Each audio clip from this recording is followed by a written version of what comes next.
Mind on juba üsna kaua aega huvitanud andmete uurimine, nende omavaheliste seoste uurimine, trendide uurimine, seaduspärasuste uurimine, mustrite uurimine. Ja kui me mõtleme võtmesõnade peale nagu tark juht, tark linn, tark maailm, siis enamasti räägitakse suurandmetest, targemast andmetepõhisest otsustamisest, teadmistepõhisest otsustamist, teadmisinformeeritud otsustamisest.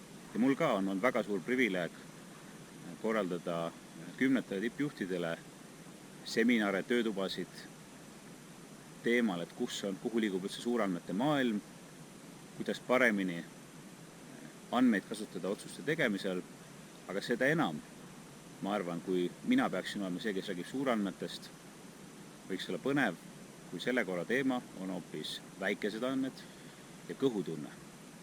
Sest et mis see kõhutunne muud on, kui kogemus, instinktid, riskijulgus, hinnangud, tunded, tähendus, miks see peaks kuidagi halvem olema?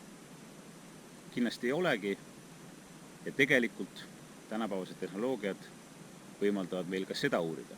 Ehk siis teemaks saab olema, kuidas algoritmide abil uurida juhtide kõhutunnet. See tähendab enamasti seda, et kuidas me neid hinnanguid, eelarvamusi, arvamusi, tundeid, eelistusi üldse saame arvutisse panna ja mis nendega saab teha.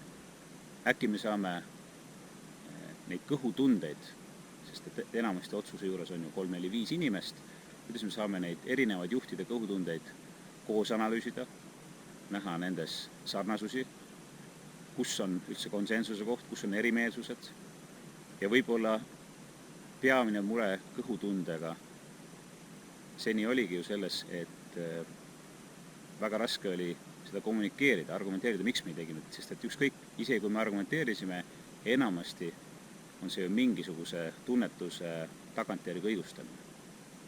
Kuidas käib siis ikkagi arvutiga kõhutunde uurimine? Kui sind huvitab, tule kohale, räägime, arutame, vaidleme ja vaatame, kas äkki on seda just sul vaja.